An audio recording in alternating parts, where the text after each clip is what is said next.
Journals serve as a doorway to Stoic knowledge, in addition to being useful tools for the mind.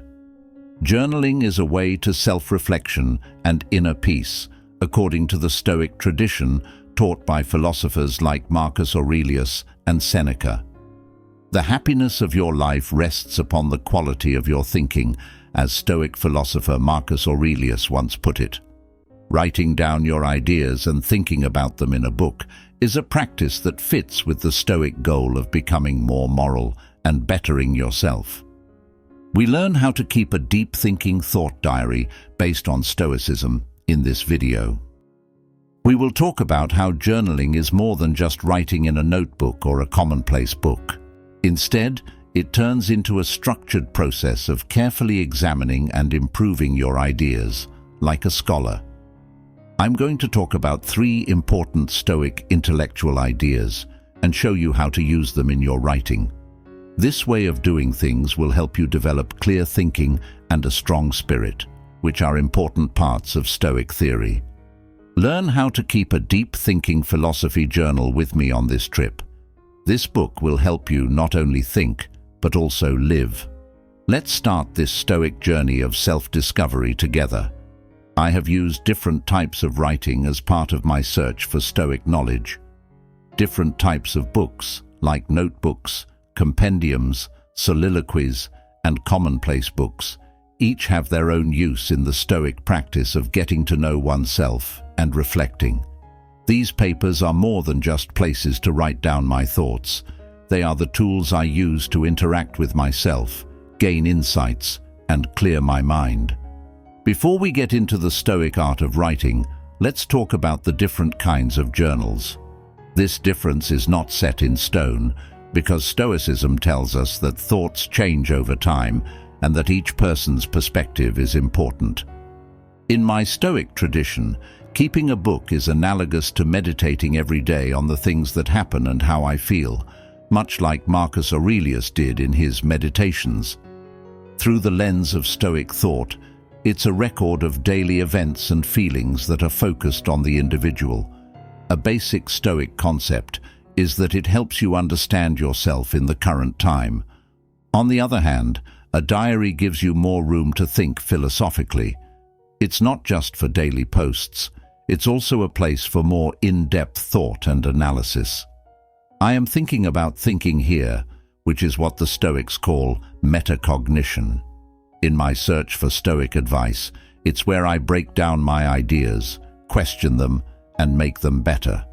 As I switched from writing in a diary to writing in a philosophical journal, my focus changed from daily reflection to ongoing philosophical exploration.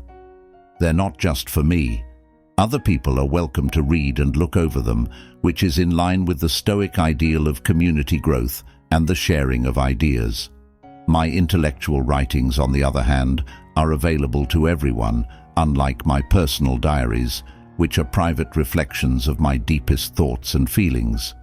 They're a call for others to follow my journey of self-improvement and interact with my ideas, since I'm always questioning and arguing with my own thoughts, which is in line with the Stoic quest for knowledge. I keep a lot of different papers and journals to help me learn Stoic knowledge. Each one has a different reason for me on my intellectual path. For example, I write down lines and ideas from my favorite books in commonplace books. This fits with the Stoic idea that you should learn from people who have already been smart. Writing about these quotes in my religion commonplace book helps me absorb their knowledge and make it a part of who I am, just like the Stoics tried to be good.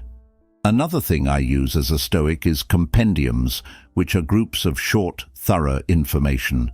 Compendium means weighed together, which means a well-thought-out collection of information. As an example, I keep a list of passwords, which is useful, and more importantly, a list of wise words. This last collection, which includes wise sayings for personal growth and to pass on to future generations, shows how important knowledge was to the Stoics. Another important part of my Stoic practice is a book of soliloquies. Because I just started this kind of writing, it's kind of like a cross between a diary and a log. A key part of Stoic self-awareness is the ability to think about and talk to oneself. I talk to myself in these pages, looking into my feelings and thoughts to get a better sense of my inner world. I also keep a notebook for good idea catch-alls. I write down good ideas and thoughts here, which I then move to other, more focused notebooks to think about more deeply. This practice shows how the Stoics believed that ideas should always be looked at and improved. Finally, my small notebook goes with me everywhere, living up to the Stoic concept of always being ready and aware. It's a great place to write down thoughts, to-do lists, and sudden discoveries. This notebook is reviewed and sorted on a regular basis to make sure that no ideas are lost and that every thought finds its proper place to be thought about further. All of these notebooks together make up a patchwork of Stoic practice. Each one is a way to learn more about yourself, gain knowledge, and keep trying to improve yourself and be more good. A book is a holy place for writing down and thinking about your own ideas, in my opinion, which comes from Stoic philosophy. That's where I do the Stoic exercise of thinking about myself and getting smarter. Even though they look a lot alike, my Philosophy Commonplace book and Deep Thinking Philosophy notebook are used for different things on my intellectual journey. The Philosophy Commonplace book is like the Stoic idea of picking up new things from other people. Here, I've put together block quotes from different books that show how smart other people are. I use these quotes to spark ideas that I then grow into blog posts, philosophy papers, and religious talks. This book is full of long quotes, my own thoughts, and scribbles I make while I try to put these ideas together in a way that makes sense. Recently, though, I've felt the need to split this from my deep thinking philosophy log. This is in line with the Stoic value of clear and independent thought. In this book, I start a trip that is more personal and private. In a quiet coffee shop, I take this book and start writing about one idea. Then I get really deep into my own thoughts. This is the perfect example of a Stoic way to practice critical thinking. I push myself with arguments and counter-arguments, trying to get a better understanding of difficult ideas and digging deep into philosophical questions. When I write in my Deep Thinking Philosophy journal, I block out other people's words and focus on my own thoughts and reasons. There are no long quotes in this section because it is just for my own academic research. Here, I do the hard work of original thought by looking at things from different points of view, battling tough ideas, and making my cases stronger. If I find a wise thought in this log, I will add it to one of my other papers and look for quotes or examples from my readings to back it up. This process is like the Stoic way of learning new things all the time, thinking about them, and putting them together. But this deep thinking philosophy log is still mostly my own ideas. It's a record of my path to Stoic knowledge and self-improvement. What is philosophy, and how does one really do it well? Stoicism, a type of Hellenistic thought, can help you with this.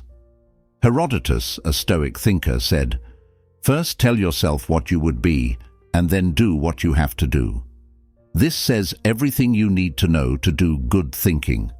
First, make sure your speech is clear and that your words can be understood. A key part of Stoic discipline is being clear in what you think and say. Second, give good reasons for your beliefs, especially if they aren't obvious or if you're taking a stand that some people might find offensive. Everything we hear is an opinion, not a fact, said Marcus Aurelius, who was also a Stoic. What we see is only our point of view and not the truth.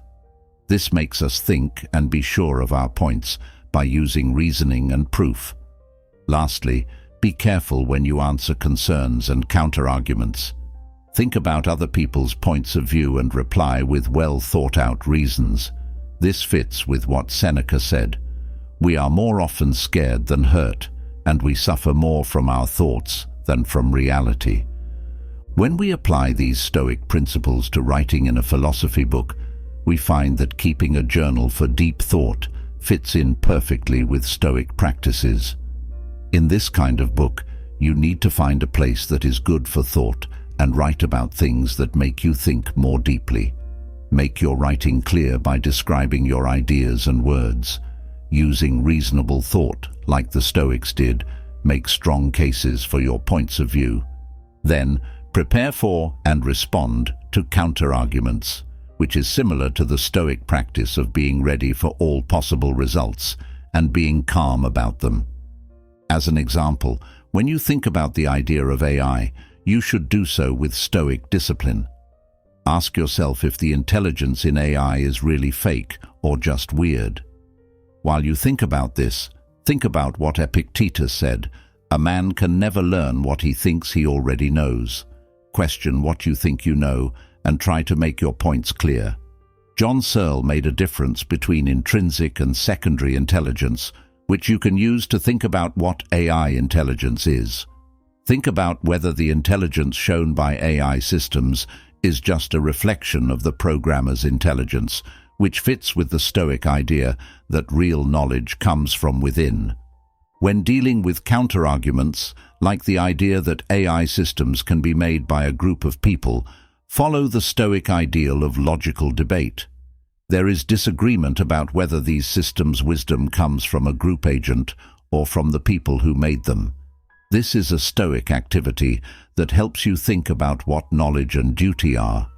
Using these Stoic ideas in your writing is an intellectual practice that not only makes you smarter, but also fits with the Stoic goal of living a good, wise, and sensible life. Philosophers who follow the Stoic tradition believe that it's important to not only come up with ideas, but also test them thoroughly. This is why it's important to deal with counter-arguments and counter-examples. When thinking about artificial intelligence, for example, a Stoic philosopher might ask, if an AI system is made by a group instead of a single person, where does the credit for intelligence or praise lie? Is it with the group, or does it stay with the algorithm? Marcus Aurelius, a Stoic, said, "Everything we hear is an opinion, not a fact." This is similar to that idea. By breaking down these points of view, we follow the Stoic way of looking at things from different points of view. One possible response is to take a negative view of group agency, saying that praise or blame should be given to each person individually instead of to the group as a whole. As the Stoics did, this discussion breaks down difficult ideas into parts that are easier to understand. This is in line with Seneca's advice that true happiness is to understand the universe as it really is. This way of thinking about philosophy can be applied to other natural things, like trees or beehives. Does the way they behave and grow over time show that they are smart? If so, was this knowledge created, or does it happen naturally? When we think about the presence of a higher power and the beginnings of natural processes, we come across the overlap with the idea of religion. Epictetus said, "We cannot choose our external circumstances, but we can always choose how we respond to them." This shows how the Stoics thought about nature. Even though these intellectual discussions are hard to understand, that shouldn't stop anyone from thinking deeply. Stoicism teaches that these kinds of thought tasks help us understand and care about other people. By expecting and responding to complaints, we practice putting ourselves in the shoes of others, which makes us more like the Stoics and more empathetic. People should remember that they have 2 ears and 1 mouth, which means they can listen twice as much as they talk. To sum up, if you want to write like a Stoic philosopher, you need to be able to think clearly, make strong arguments, and think carefully about counter-arguments. This process not only makes the mind sharper, but it also fits with the Stoic goal of becoming good through knowledge and reasonable thought. I'm excited to learn from you now. What interesting ideas do you want to write about in your philosophy papers using this Stoic perspective?